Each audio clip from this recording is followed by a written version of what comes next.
Shalom semuanya. Akhir-akhir ini dengan bertalu-talu saya banyak bertanya, apa yang menjadi isi hati Tuhan? Saya minta agar saya diberi kepekaan lebih lagi untuk mengerti isi hati Tuhan.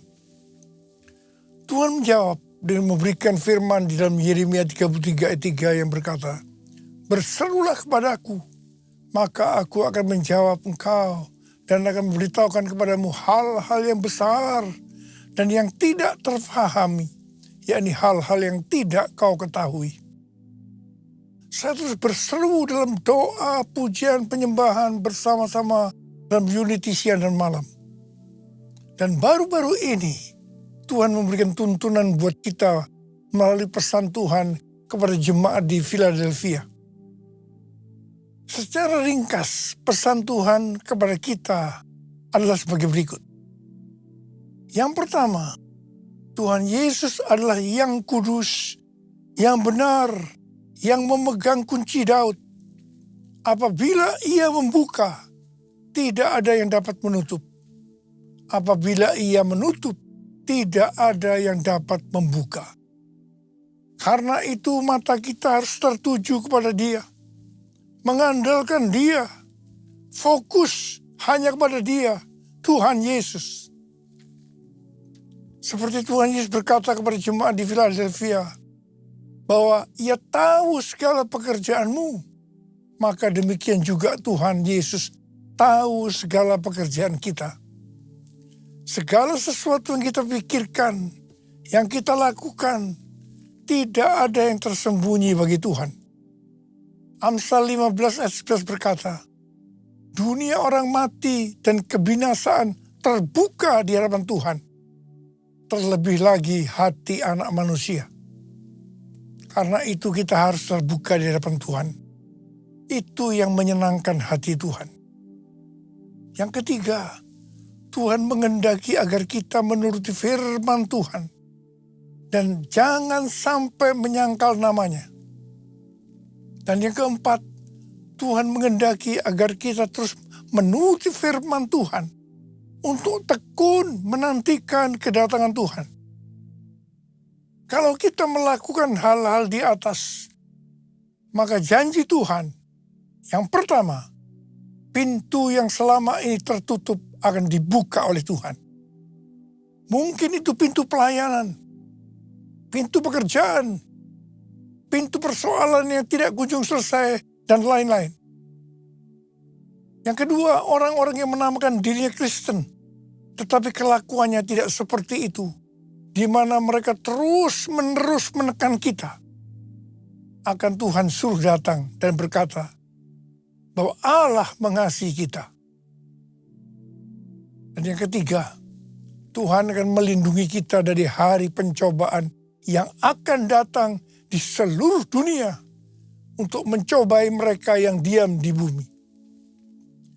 Sesuai dengan referensi dari Alkitab Penuntun Hidup Berkelimpahan, seri The Full Life Study Bible, yang mengatakan, mereka yang menjadi pemenang sebelum hari itu tiba akan dilindungi dari hari pencobaan melalui pengangkatan atau rapture. Kalau kita melihat keadaan dunia saat ini, kita harus percaya bahwa hari pencobaan itu sudah dimulai dan akan terus makin hebat. Kalau mau ikut dalam pengangkatan, maka kita harus menjadi pemenang. Sesuai dengan apa yang Tuhan Yesus katakan tentang pemenang ini, dikatakan, siapa bertelinga, hendaklah ia mendengarkan apa yang dikatakan Roh kepada jemaat-jemaat. Barang siapa melakukannya, maka dia disebut sebagai pemenang dan akan ikut dalam pengangkatan. Haleluya! Pesan Tuhan Yesus kepada kita semua. Aku datang segera. Peganglah apa yang ada padamu, supaya tidak seorang pun mengambil mahkotamu. Hosana, Hosana, datanglah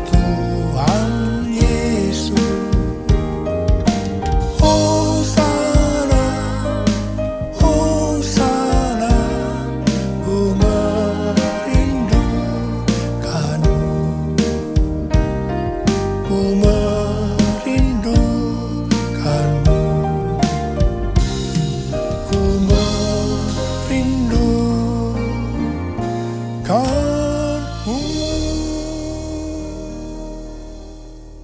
Pada waktu Tuhan Yesus ditanya oleh murid-muridnya tentang tanda kedatangannya dan tanda kesudahan dunia ini, Tuhan Yesus menjawab yang salah satunya terdapat dalam Matius 24 ayat 14 yang berkata, dan Injil kerajaan ini akan diberitakan di seluruh dunia menjadi kesaksian bagi semua bangsa.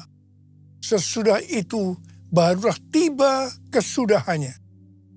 Dengan perkataan lain, kalau amanat agung selesai, maka Tuhan Yesus akan datang kembali.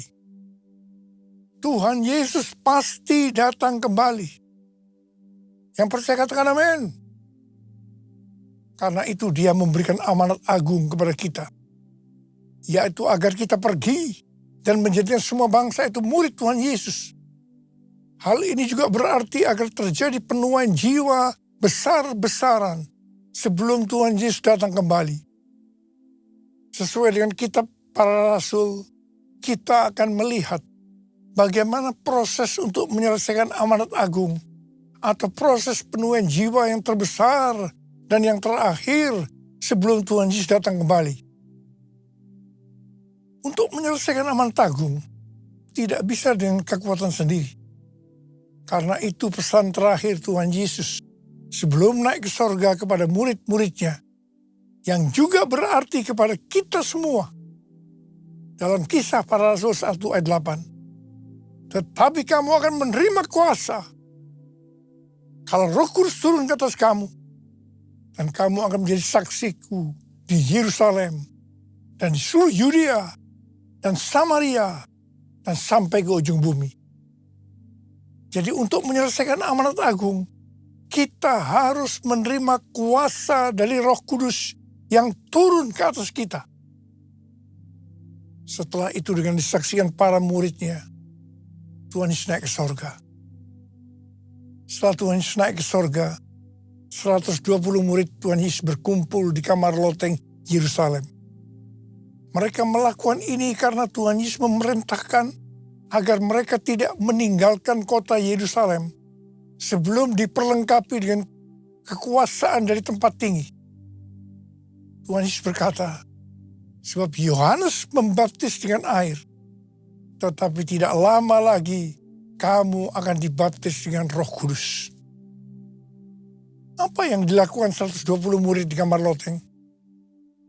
Alkitab berkata bahwa mereka semua bertekun dengan sehati dalam doa bersama-sama. Artinya mereka berdoa, memuji dan menyembah Tuhan dalam unity siang dan malam. Ini adalah prinsip restorasi Pondok Daud. Ini adalah prinsip menara doa. Setelah 10 hari mereka melakukan hal ini, maka pada hari raya Pentakosta, tiba-tiba turunlah dari langit suatu bunyi seperti tiupan angin keras yang memenuhi seluruh rumah di mana mereka duduk. Dan tampaklah lidah-lidah seperti nyala api yang bertebaran dan hinggap pada mereka masing-masing. Maka penuhlah mereka dengan Roh Kudus. Lalu mereka mulai berkata-kata dalam bahasa-bahasa lain, seperti yang diberikan oleh Roh Kudus itu kepada mereka untuk mengatakannya. Itu adalah bahasa roh. Bahasa roh. Jadi tanda awal orang yang dibaptis dengan Roh Kudus adalah mereka akan berbahasa roh. Come Holy Spirit, fall in this place. I need more and more of you. Fill me again with the power of your Spirit. Lord, I'm crying out for more and more of you. Lord, I'm crying out for more and more.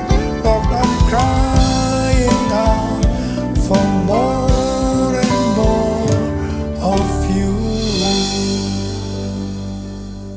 Apa yang terjadi setelah murid-murid Tuhan Yesus dipenuhi dengan Roh Kudus? Hal yang pertama, Petrus berkhotbah sekitar 5 menit. Dan kira-kira 3.000 orang bertobat dan dibaptis. Wow. Petrus berkhotbah dengan kuasa Roh Kudus. Pada zaman itu populasi penduduk dunia sekitar 255 juta orang. Sekarang penduduk dunia sekitar 8 miliar. Jadi 3.000 orang yang bertobat dan dibaptis pada waktu itu setara dengan sekitar 94.000 orang pada saat ini. Saya percaya hal ini juga bisa terjadi pada saat ini. Yang percaya katakan amin. Hal yang kedua, setelah murid-murid Tuhan Yesus dipenuhi dengan Roh Kudus, mereka dipakai untuk menyatakan tanda-tanda dan mujizat. Sehingga banyak orang yang bertobat. Petrus dan Yohanes menyembuhkan orang lumpuh sejak lahir. Bayangan Petrus bisa menyembuhkan orang sakit. Sapu tangan atau kain yang pernah dipakai Paulus, jika diletakkan pada orang sakit atau dirasuk setan, maka orang itu akan sembuh. Haleluya. Dalam Markus 16 ayat 15 sampai dengan 18, Tuhan Yesus berkata bahwa kalau kita pergi untuk memberitakan Injil, maka tanda-tanda dan mujizat akan menyertai kita. Sejak tahun 2006, saya diperintahkan oleh Tuhan untuk mengadakan kebaktian kesembuhan ilahi. Selama 13 tahun, saya sudah mengadakan 318 kali kebaktian kesembuhan ilahi. Setiap kali berkhotbah, saya pasti memberitakan Injil. Tanda-tanda dan mujizat terjadi. Saya diizinkan Tuhan untuk melihat dan mengalami mujizat seperti yang dilakukan oleh Tuhan Yesus 2000 tahun yang lalu. Hal yang ketiga, setelah murid-murid Tuhan Yesus dipenuhi dengan Roh Kudus, maka cara hidup mereka berubah. Sehingga banyak orang yang bertobat.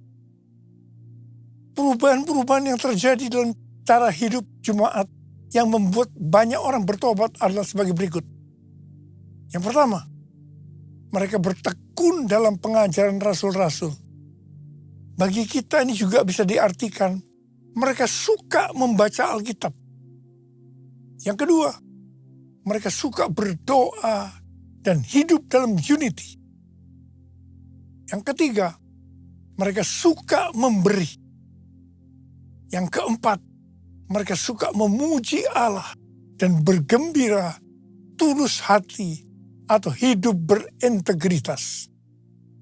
Dikatakan bahwa mereka disukai semua orang, dan tiap-tiap hari jumlah orang yang diselamatkan bertambah.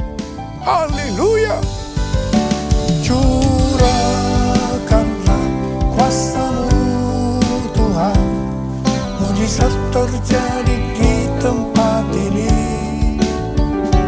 Curahkanlah kuasa-Mu Tuhan, mujizat terjadi sekarang ini. Mujizat terjadi sekarang ini. Mujizat terjadi sekarang ini.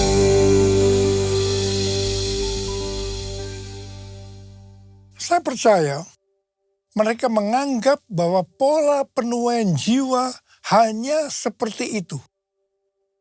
Mereka sebagai orang-orang percaya hidup dalam zona nyaman.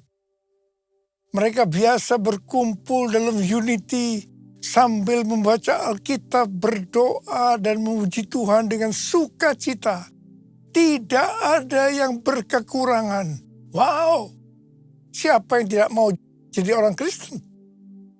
Tetapi ternyata supaya penuaian jiwa bertambah besar, Tuhan izinkan proses berikutnya terjadi, yaitu aniaya menimpa jemaat di Yerusalem. Selain rasul-rasul, maka mereka harus lari meninggalkan Yerusalem.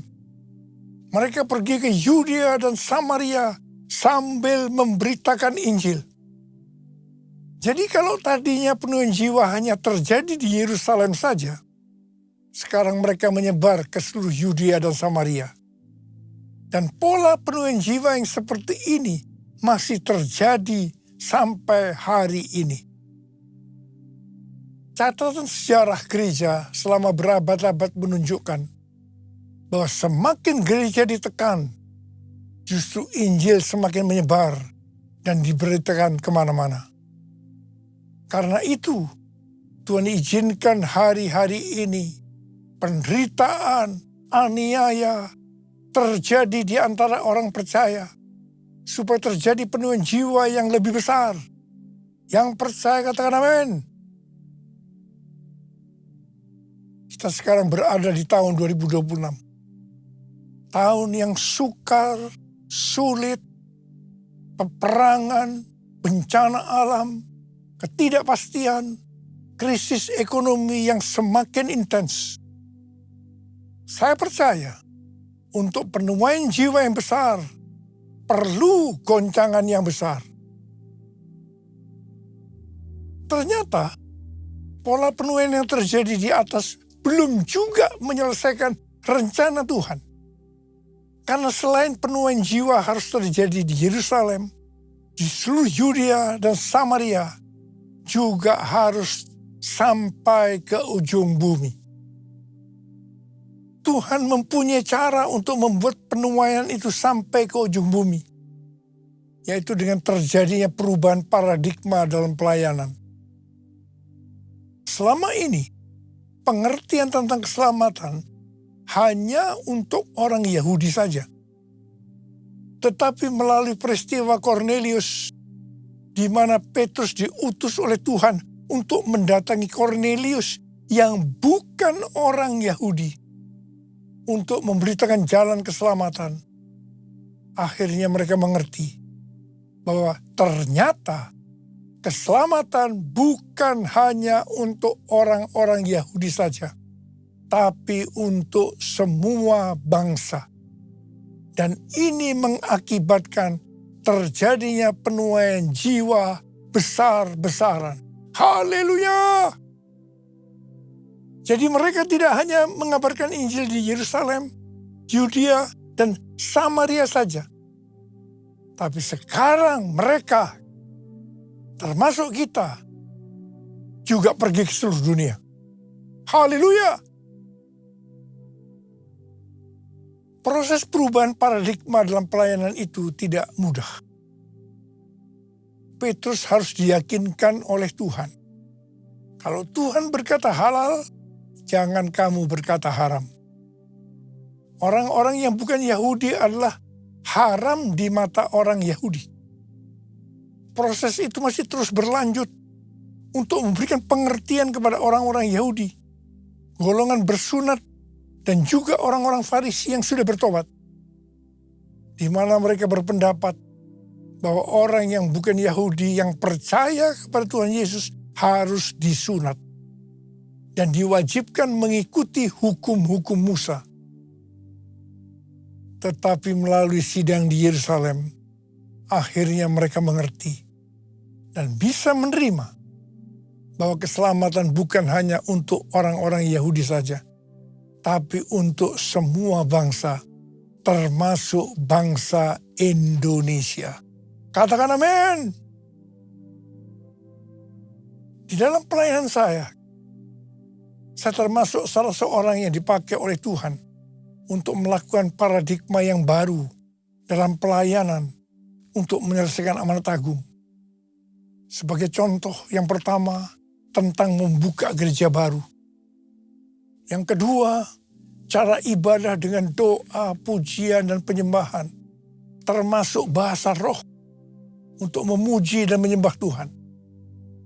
Yang ketiga, tempat ibadah yang dilakukan bukan di gedung gereja.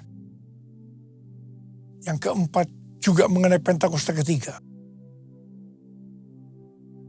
Dan lain-lainnya. Semua itu selalu diawali dengan pro dan kontra. Sama dengan yang terjadi pada zaman kisah para rasul tadi. Kita juga melihat bahwa dengan media online, terlepas dari kebaikan, keburukannya, pro dan kontra. Tapi tidak bisa dipungkiri, dengan media online terjadi percepatan dalam penyelesaian amanat agung.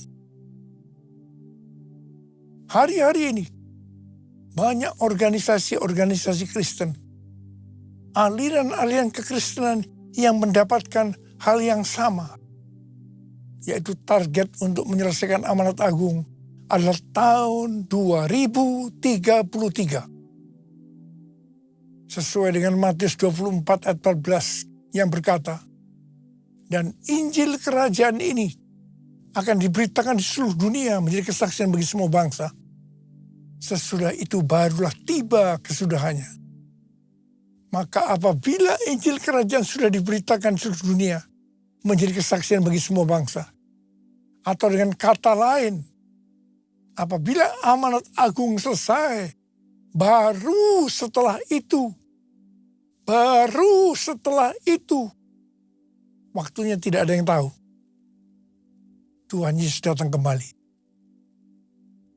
Pesan yang kuat hari-hari ini adalah kedatangan Tuhan Yesus sudah sangat-sangat dekat. Mari persiapkan diri kita untuk menyambut kedatangannya. Tuhan Yesus berkata kepada kita semua hari-hari ini, Aku datang segera.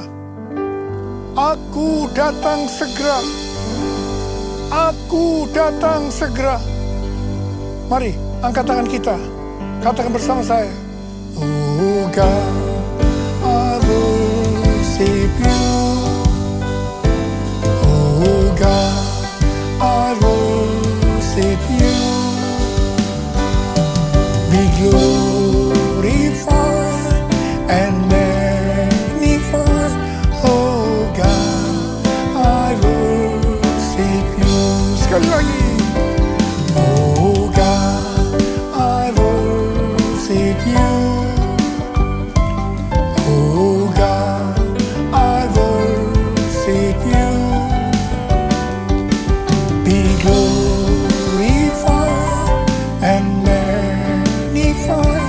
Oh God, I worship you. Berbahasa Arab. Kuralama shalala bala bala bala bala bala. Urila la la bala bala bala bala bala bala bala bala bala bala bala. Oh bala bala bala bala bala bala bala bala bala. Oh Jesus, Jesus, curahkan pengurapan buat kami semua ya Tuhan. Jadikan kami alat-Mu untuk menyelesaikan amanat agung sebelum Kau datang untuk kali yang kedua.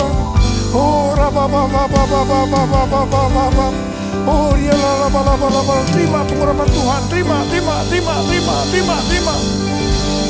Oh rababababab.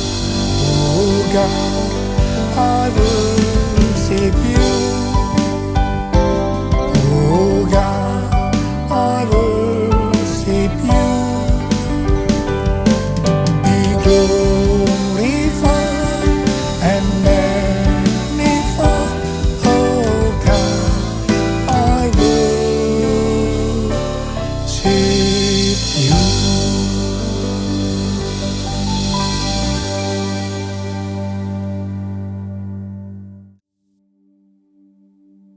Kita akan masuk dalam perjamuan kudus. Kita akan mengingat ayat ini. Sebab setiap kali kamu makan roti ini dan minum cawan ini, kamu memberitakan kematian Tuhan sampai Ia datang. Perjamuan kudus adalah perjamuan Tuhan Yesus sendiri. Setiap kali kita masuk ke dalam perjamuan kudus, Tuhan Yesus selalu berkata, biarlah ini menjadi peringatan akan daku. Karena itu mari kita dudukkan kepala. Arahkan hati, pikiran kita kepada kebaikan Tuhan.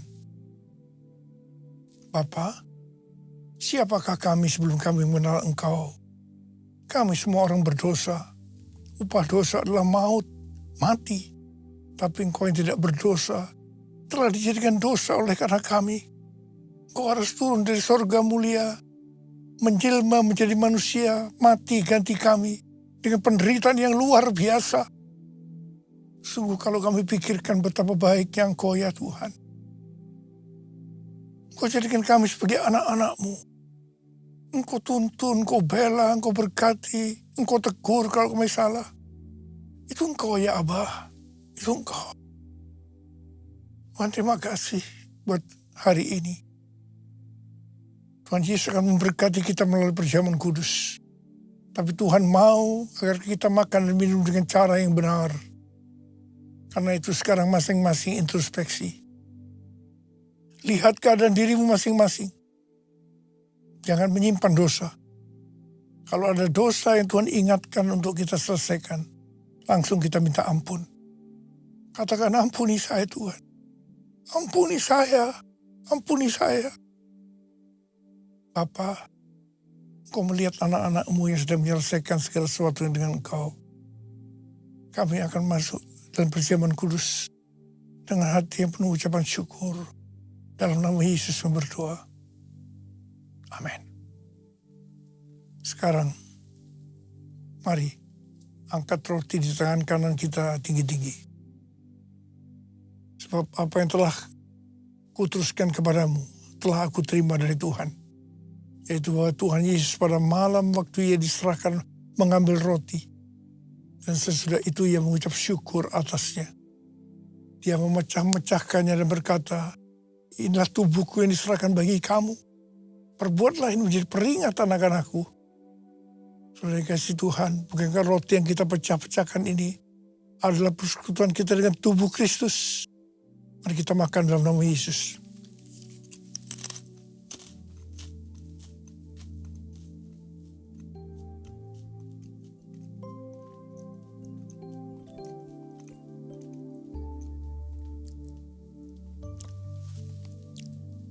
Angkat cawan di tangan kanan kita tinggi-tinggi. Demikian juga ia mengambil cawan sudah makan lalu berkata, cawan ini adalah perjanjian baru yang dimertakan oleh darahku. Perbuatlah ini setiap kali kamu meminumnya menjadi peringatan akan aku. Saudara kasih Tuhan, bukankah cawan pengucapan syukur? Yang atasnya kita ucapkan syukur adalah persekutuan kita dengan darah Yesus. Mari kita minum dalam nama Yesus.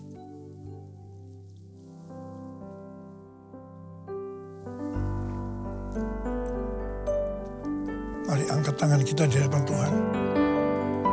Ucapkan syukur dengan terima kasih, dengan suara. Jangan diam. Tuhan terima kasih ya Tuhan. Tuhan terima kasih ya Tuhan. Tuhan terima kasih ya Tuhan.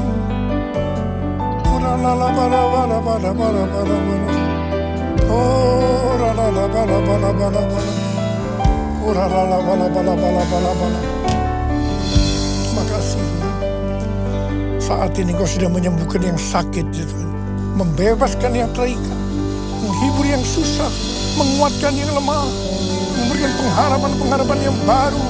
Bagi yang datang dengan putus pengharapan. Oh Tuhan Yesus Kau baik. Terima kasih, terima kasih. Terima kasih Yesusku. Terima kasih Yesusku. Puji syukur hanya bagi Tuhanku. Terima kasih Yesusku. Terima kasih Yesusku. Puji syukur hanya bagi Tuhanku. Terima kasih. Terima kasih Yesusku. Terima kasih Yesusku. Puji syukur hanya bagi Tuhanku. Terima kasih Yesusku. Terima kasih Yesusku. Puji syukur hanya bagi Tuhanku. Puji syukur hanya bagi Tuhanku. Puji syukur hanya bagi Tuhanku. Sekarang terimalah berkat Tuhan. Kasih karunia yang berlimpah-limpah daripada Allah Bapa di dalam Anak yang tunggal, Yesus Kristus. Persekutuan yang manis dengan Roh Kudus menyertai kita semua mulai hari ini. Sampai Tuhan Yesus datang menjemput kita di awan-awan. Dan bahkan sampai selama-lamanya. Yang percaya bersama-sama katakan, Amin.